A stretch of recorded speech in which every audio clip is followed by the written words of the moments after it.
Hello everyone and welcome back. I'm Duke Silver. Today we're going to be playing Peter Pan.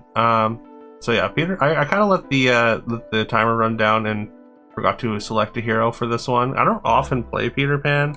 I think it's okay, but like mostly a gimmick hero. It's basically just Romeo and Juliet simulator. I know there's a lot of people that do like Peter Pan because of that kind of sort of gimmick aspect. It does definitely play different than other heroes, so I kind of dig that. But overall, generally, I find the Romeo and Juliet just a little bit too scammable, and Peter Pan usually only good for second or third. I guess it depends on the matchup, which I guess we're gonna see here in a bit. We start off with a couple of freed princes as well as a apprentice owl. We want to get the owl online as soon as possible because we do want to be casting spells. That's kind of Pan's whole thing. You want to cast 7 spells, and then you get a permanent buff to your shop for every 7 spells that you've cast. And that does count the books that you can buy. But yeah, mostly you just want to buy Romeos and Juliets.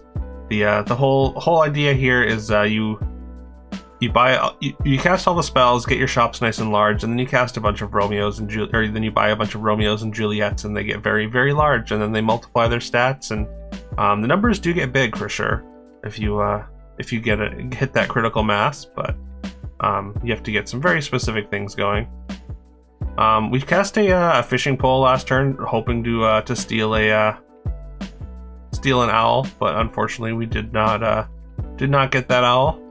But yeah, we've picked up 1 Romeo so far here. Also, we get to triple our owl, which is nice.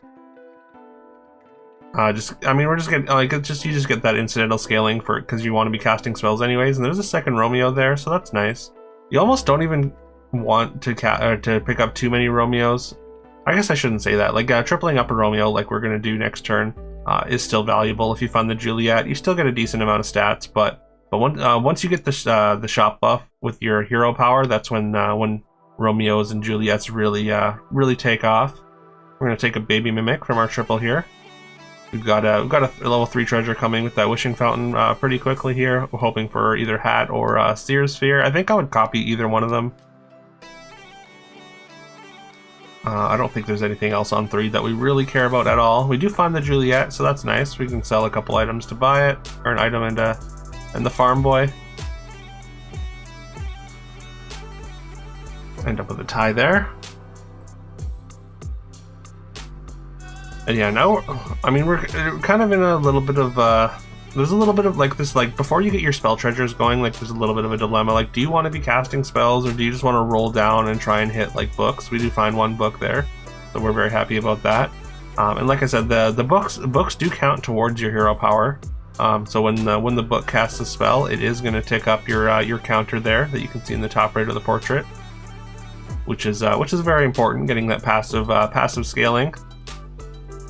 You need to accelerate that with spell treasures, which we find the seer sphere here, which we're going to get mimicked. So we're going to be able to see a fair amount of spells every time we cast a targeted spell.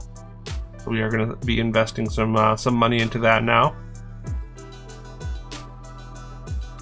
Yeah, we've got a couple shop buffs already now, so you can see our shop starting to get larger, and even just like that little bit amount of the extra amount of stats that we have now, like once you triple that, like those stats do add up, because of course you get all the extra stats onto your triple once you've combined them.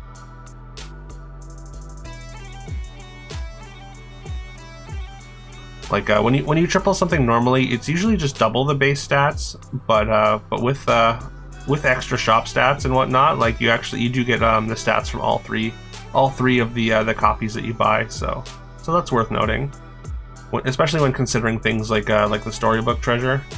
Went for a Grimm's Twist on our ocean crab there, basically just hoping to get lucky with either a Juliet or even a Radiant Fairy or a book, but we hit a cat choir, so not exactly exciting. We're gonna pick up another book here, of course.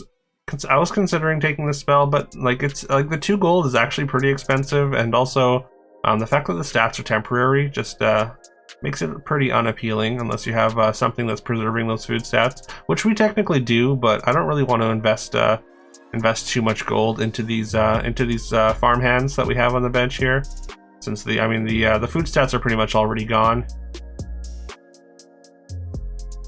I did end up unlocking that shop just because I think finding our triples to get our spell treasures is probably better than locking a couple of spells. Like, they're kind of expensive. If there were like a couple of free spells, like if we had like a couple sweet oranges or something, then I definitely would have left it locked. But seeing an entirely new shop to look for more Juliets, our book triple, our farmhand triple, or just more Romeos and Juliets in general, I thought was just a little bit higher value. We are going to cast the fishing rod, and once again we're going to try and steal their owl. We're going to dump a bunch of stats into the Romeo there. And hey, we do get to steal the owl, though, so that's nice. We moved our owl into position 1 to try and slay, and we did get the slay that we wanted. So now we've got a second upgraded owl, so that's going to fit onto our board very nicely and replace some of the sort of junk that we've been playing because we're spending our gold on spells. And then it was a pair of Radiant Fairies, which I felt like I needed to pick up. I needed to find another 4 pair, I think. Generally, I think you just want to be buying Romeos and Juliets, though. I guess like the Radiant Fairies are also, like, once you've got 1 or 2 shop buffs, the Radiant Fairies, if you can combine them early, then they are relevant, especially if you can get those stats onto one of the Romeo or Juliets, and they can share the stats with the others. We did triple our farmhand, which yielded no interesting treasures for us, so it's just a skip. And yeah, we're not getting so many triples that we can afford to take bad treasures out of the pool. I think we just need that extra gold to keep rolling and trying to hit more Romeos and Juliets. I know, like in like SPB, you would play you would take treasures to take them out of the pool on Peter Pants. But in this case, the pool's just a little bit too big, especially with the inclusion of level 4 characters. We get a level 4 treasure. I mean, scrolls would give us 1 tick per turn, but like honestly, scrolls and book are actually really bad on Pan. Like they're purely for scaling. The combat spells you get from them just don't matter beyond level 4. So we're definitely not really that interested in the scrolls. Just like the 1 tick per turn, not nearly enough to move the needle. So we absolutely take the talisman because we're kind of falling behind here. We do find our level 4, another level 4 triple, and we're gonna take the Odin's Ravens over the double caster. Double caster, I mean, casting 2 spells at once is fantastic, but the spell cost reduction is just way more important, unfortunately. But yeah, anyways, we took the talisman because we're pretty far behind. We haven't found our spell treasures in fast enough order, and basically we just need something that's going to help us survive as long as possible and try and eke out a top 4. We got, this is 6.0, I believe, or no, 6.1, and they've got a fully furnished stealth comp there. So that's definitely concerning. We do manage a tie thanks to that talisman, though. We would have lost the fight if we hadn't taken the talisman. Talisman, as you might have seen in one of my other videos, has really been improved, and it does a really great job of keeping you alive, especially if the fight's. I mean, only if the fight's close, I guess, but still, it's been very good for me. We pick up a couple more. We're finally finding some Romeos and Juliets now. We've almost got our board fully stocked. I mean, we need to triple these, of course. There's the Radiant Fairy triple, which I think we are going to take. We could potentially replace our talisman still with like a double caster. We might take the Broken Spell Reflector as well. That would increase the amount of spells that we're casting by a fair amount. It's not quite as good as double caster, but still pretty good. Opponent can't quite scam us there. They don't quite have that critical mass of scam they need. The demon tokens don't really affect us. Like, we've got enough stats on our board now that like the demon tokens part of scam just isn't really going to matter. You do need to get a critical mass of like of spiders and BLTs to deal with Romeo and Juliet boards like this, but I mean, I think Succubus is also fine. Like, if you can take out two at the same time, then then that's a lot, and then use like a spider later to kind of take out the bigger things.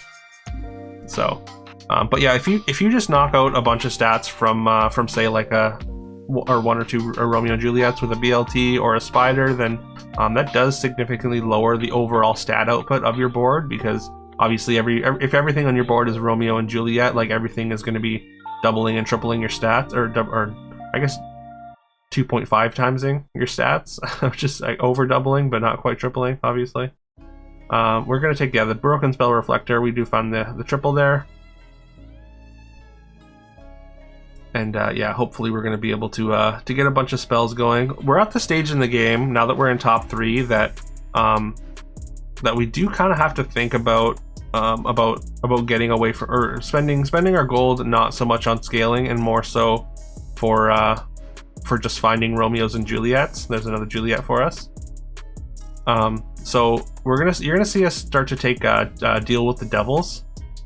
Even when we still have like a decent chunk of mana left, because it just gives you so much gold. And you can see, yeah, that they just put like a single spider on their board, and like I think our stat wise we beat them pretty badly, but yeah, the spider just really crushed us there. The scam units are so potent against this board.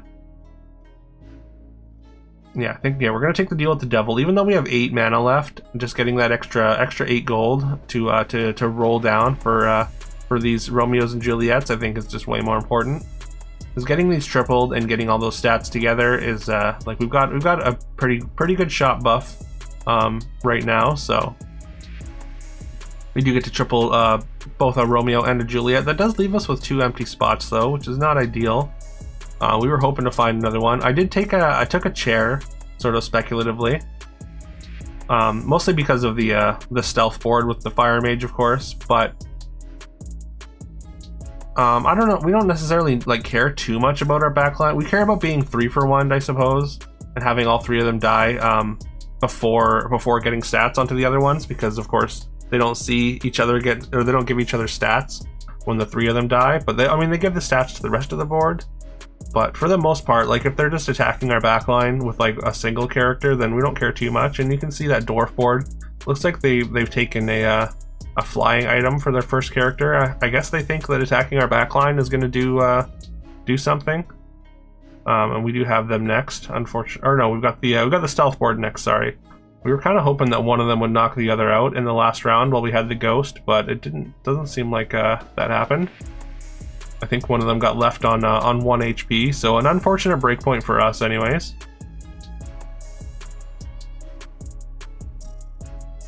Running out of time here. I didn't have time to get my chair in there, which, like, I'm not sure. I think it's probably better than one of the owls for sure. But fortunately for us, all those stats that we get, like I said, the Romeo and Juliet that die to the fire mage attack, just do distribute their stats, and our Romeo or our first Juliet I think died first, so we got to distribute a ton of stats from our 2 backline characters to our front and backline Romeo and Juliet respectively, and then of course those huge amounts of stats got doubled once again, and just left us with enough to stand tall after the stealth board had exhausted all its stats. And that's one thing you can do with against stealth, of course, is you can go over top of them. Like, their stats aren't like they do have a ceiling to them. I guess they kind of have a ton of attack with the shadow cats, so you do have to worry about that. But at the end of the day, once again, they're just big stat balls. And then there's this dwarf board that again was trying to attack our backline and took away their scam units.